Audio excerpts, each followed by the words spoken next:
To start off, I work as a camp counselor during the summertime. Last year, or summer, I had always heard of this out-tripping area that was 3 creek crossings downstream from where we would always hang out, or take campers to cool off on a hot summer's day. This out-tripping spot was pretty famous due to a supposed abandoned meth lab trailer with an old porcelain bathtub pretty close by with some burnt-up clothes inside of it. About a 5-minute hike deeper into the woods, there's an old tag-along trailer covered in bullet holes. It just screams meth lab. Now, as the adventurous person I am, I had been meaning to go and explore this area since my last summer, which unfortunately didn't happen, though different events occurred last summer, which I'll explain later. Nothing of this helped with the adventure that I had always been meaning to go on. That is, up until this summer. Please bear with me. I'll try my best to explain the list of occurrences that I've experienced in the simplest way possible. I apologize if this becomes long and boring. Okay, here goes nothing. Let me explain some minor things first. The camp is based off an old abandoned ranger station very deep in the woods, and I don't want to expose too much about the camp and make obvious of its location, so I won't say much. The old ranger supposedly died in the station over 100 years ago, and now supposedly haunts the camp, although he's considered to be friendly, and sometimes just likes having his presence known. He protects the camp, as any forest ranger nowadays would. There's official papers confirming this ranger was real, or so I've been told. I've never seen them. Now, our camp director is very spiritual. They've smudged just about everywhere possible, and have brought countless priests to bless the camp. They've worked very hard to get the camp to the level of safety that it's at now, so they have my respect. Every week, we have an opening and closing campfire. This place is sacred, and one of the most special areas of camp that emits nothing but safe energy. It feels like an air bubble, or dome of safety. This is important for later. Last summer, me being stupid, me and 3 others played with a Ouija board. It took a while, but something eventually got through to us. It said stuff, like it wanted to kill one of the boys playing on the Ouija board with us. We were safe because it couldn't come onto camp and would mostly only respond to me. When asked if it liked me, it responded with a very generic 666. I still don't understand what that means. Across the camp is an area. I'll give it a nickname. Again, to not expose the location, and we'll call it Grassland Grove Road. Over the years, stories have built up about the Grassland Ghost, which starts with a man who hiked the area of the grasslands before there was trails set in place. The hiker had gotten lost off-road and eventually died. Because this was such a lonely and terrible death, his or her ghost is very angry and upset and miserable, and gives off a very bad energy. Now, of course, when people go off into the woods at night for fun, or for outing trips, a lot of freaky stuff happens. A lot of it gets blamed on the Grassland Ghost. It could just be animals and creaky old trees making noises, and your mind playing tricks on you. Because again, nobody knows what's truly out deep in the dark woods. But others say it's the Grassland Ghost, as it likes to feed off your nerves and scared energy. I personally believe the later, due to my own experiences. Okay, enough backstory. Now, here is the real story. About midway through the summertime, I was working in the kitchen with one of my good friends. This week, somewhere in the middle, we finished washing the dishes from the earlier lunchtime meal and had about 3 hours to kill before we had to go back at 4 o'clock to start prep for dinner. Then, an idea popped into my head. I asked my friend if they wanted to go to the famous meth lab, tripping spot, as I had mentioned earlier in this thread. They agreed. However, neither of us knew exactly how to get there. No one ever visited the spot anymore due to a government weather station and an oil pipeline placed up nearby, and also due to its generalized creepiness. However, I had been given directions by the older workers who had been there many, many years ago. I was warned, though, to not go, but due to my curiosity, I really didn't care. I did get scared very easily, but that didn't stop me, as I've always been intrigued by paranormal or abandoned stuff. So, we grabbed some bear spray, a backpack, our water bottles, and set off down towards the everyday used creek. 3 creek crossings later, we were a little lost. I was looking for the pathway for this place until I finally spotted it not too far away. We hiked up to the old path and made our way through the trees. Next, we came into a clearing that looked like it had been used to drive through the truck many, many years ago. Or maybe not too long ago. I'm not sure. All I could tell was that it wasn't in recent use. We kept trekking on and found the government weather station through the field. The truck tracks kept going, and I knew this was the right way. At the end of the field, the trees started up again and grew up in front of the trucked pathway. There's no way a vehicle would have been able to go past through this area, since the trees were blocking it out. It was at this area that things began to get creepy and very eerie. Things quickly became silent, the grass taller, and the barbed wire fencing next to us old and out of use. Or so we thought. My friend had been playing music through their speaker to help with the journey and keep our spirits up. We kept walking down the path. The best way I could describe it, looks-wise, is when there's an electrical tower that runs through the woods, and all trees have been cleared up in a straight line and pathway, if that makes sense. But this was smaller and closer together, just slightly bigger than the width of a truck. Throughout this certain part of the walk, it was very offsetting, and only got worse as you got deeper into the bush. The only energy I got was something bad. But us being stupid teens, we pushed on anyway. We reached the end of the trucking pathway and came to what I would call an extremely small ridge. Almost nearly in front of you, the pathway continued downwards, though it was not extremely obvious to see. If you look to your right, another pathway started to go off that way. I walked up closer to the ridge to get a nice view. It was here that I noticed some extremely old patches of blue ground tarp. Looking around, we saw chopped up wood pieces in a clearing.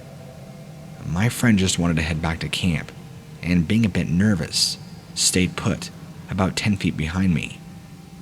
In this clearing was a very obvious fire pit with charcoal and large stones all around it. I touched the pit and could tell it had been used not too long ago.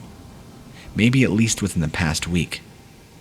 Unfortunately, my friend and I were running out of time to explore, and we had to turn around and head back for our kitchen duties. As we stepped back into camp and finally felt safe, my friend told me something eerie. When we reached the eerie part of the pathway, just after the field, they heard a man's voice yelling or calling out after us, or whatever you want to call it. They just ignored it and turned her music up. I, however, did not hear a thing. However, I was not content with the search.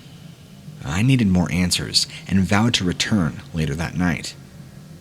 So, nighttime fell, and all the campers were asleep, and it was now technically the camp workers' free time, except for those monitoring their kids.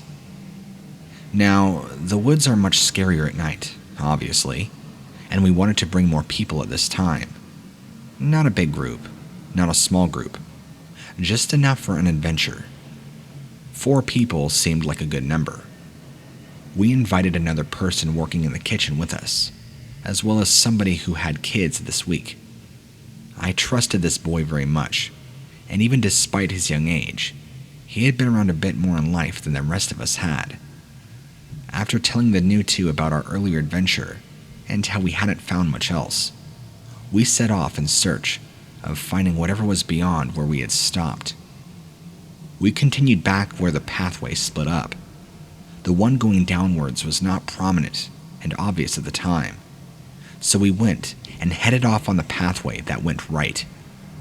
The pathway got smaller and smaller as we kept going. Off to the side were many old shelter bases called lean-tos. Just the bases, as in the skeleton or frame. Many of them. We kept going, thinking we were on the right path. It wasn't as eerie as the start of the pathway by the field, but it was still pretty eerie. The pathway eventually led to a dead end, as it turned into something that looked like a game trail that literally disappeared. We turned around and headed back to the start, as in where the old fireplace was and where the pathways forked. We went down the not-so-obvious downward pathway that led us to success. After 5 minutes of walking through some broken trees that gave off a very Blair Witch vibe, we finally reached the tag-along trailer and got excited due to our success and approached it to explore. It was quite old and had been completely obliterated with bullet holes. The exit holes were huge on the other side and had a literal gun practice target sheet taped onto it. Makes you wonder how it got there, why and how. On the inside was one of those gray foldable tables that you'd find at any party to play cup pong on. Easing up on our tension, we also found a little frog. Irrelevant. Thinking we hadn't found the bathtub and meth lab yet, we continued on. We went around fallen trees and crossed a small creek, and found a prominent, but extremely old-looking dirt trail past this. After about 10 steps on this path, we looked at our clock, and it was around 10 p.m., though we had until 11 to explore. We decided to be safe and turn around to head back to the camp before it got any darker, as none of us wanted to be out in the woods that late at night with whatever was out there. This was the farthest I'd ever been out. I didn't go back to that certain point ever again. Nothing exactly scary happened on this trip, but it was good to explore. During the summer, there's 8 weeks that a camper can come. This occurred during week 4, the last week of July. We're going to fast forward to week 8, the last week of summer. Since then, I'd been curious of that spot and what lied beyond it. I didn't receive another chance to go back, as the days began to get darker and the nights set on earlier, and most people refused to go to that spot, just due to its bad energy. It wasn't until week 8 that I returned. This week, I was back in the kitchen, in the middle of the week. The 3 other kitchen members and I were out at the creek chilling during the day, swimming and just salamandering downstream with some kid-sized life jackets on.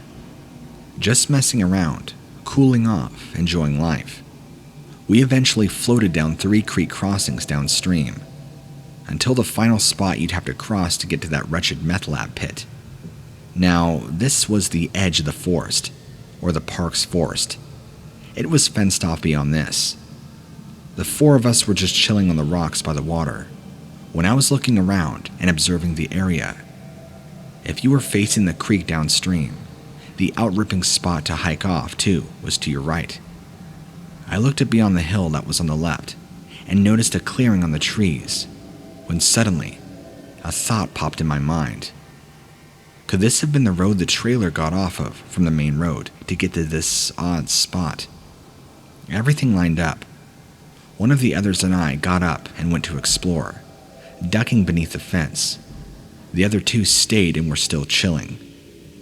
Now, what happened here, I'm still trying to explain. I'm still trying to wrap what happened around my mind. The best way I can describe this is what would be that I entered a time warp, or maybe a twilight zone. I'll explain it the best I can. The 2 of us got near the road. I wanted answers, especially for my last adventure, and needed to piece all the knowledge and evidence that I had in my mind. We both were at the bottom of the road it reached the shallow creek water. I'm not sure what it was. Maybe it was the call of the void. I was so curious. The urge to explore overcame me, and I ran up this loose gravel road, or whatever you want to call it, while my friend simply just walked up. I ran ahead of her, past where she could have seen me. At the top, there was a pathway that seemed to have come from nowhere that led to nowhere. But I was right. This secret road came off the main road. I didn't have enough time to dig deeper and turned around. I heard my friend call my name once before. She seemed far away and just coming up the middle of the road. I answered and she did not answer back. Thinking we were leaving, as it was time to go, I traveled back down the road to see the other two who were just chilling begin to pack up and leave back towards the camp. I yelled over to them if my friend was with them, which they did not respond. They couldn't hear me.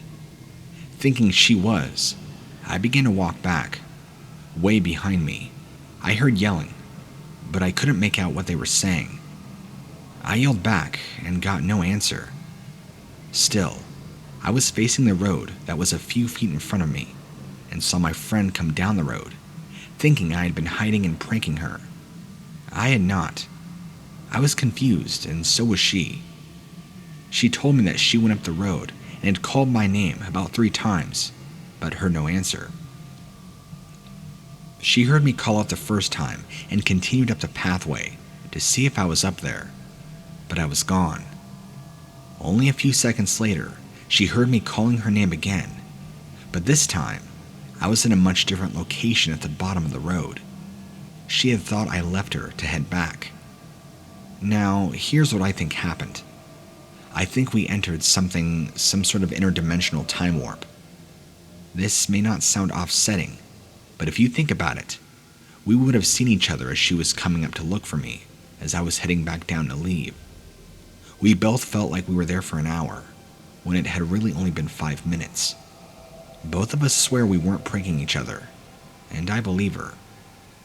I don't know what happened here, and I apologize if this explanation didn't make sense, as she explains it much better than I do. But we entered some kind of twilight zone. I don't know what to call it. We went back and talked to some of the older staff about it, and they agreed it was very off-putting. Nobody thought we were making up lies. The next night, I brought a group of people to head over to the out-tripping spot, as this was our last week and last chance to do so. The only one who I had gone with before was the boy, as I just felt the need that he should be brought along. For the most part, it was a group of 7 who mostly just wanted to mess around. We hiked over the offsetting path beyond the field and began yelling and screaming songs to ease up any tension. You know, dumb things like Queen and the Canadian national anthem. One of the people who came with us had experienced this out-tripping spot when it was still in use. We'll call him Jay. We come to the fork in the pathway and experienced one stopped in his tracks. By the fireplace, where there was the old meth lab should have been, but it was just gone. Where did it and where could it have disappeared to? We still don't know. It was too dark and we didn't have enough time to continue exploring, so we turned back on this eerie path. Perhaps one of the dumbest decision makers of the group ran off ahead, making scary noises or animal noises or whatever to hide and scare us. He did just that when we all caught up to him. But just then, the fence directly beside me made multiple noises, and the one that went ahead of us to scare us saw something of a 4-foot stature jump the fence and run off into the woods.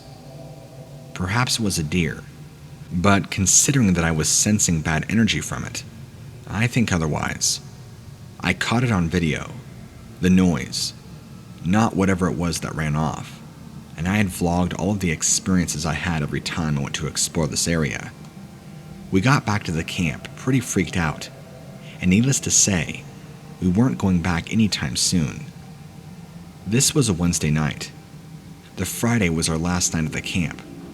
While meal prepping for the last dinner, one of the senior staff girls walked into the kitchen. She was pretty spiritual and said she felt the urge to come into the kitchen to help. I asked her about the Twilight Zone experience to see if she could shine any light onto the situation, and she told me it was funny that I asked, as she had been having her own spiritual situations. After a big discussion about the whole summer and our experiences, she told me that she sensed it was spiritual. There's no way to describe this other than being able to sense if people or things have good or bad energy.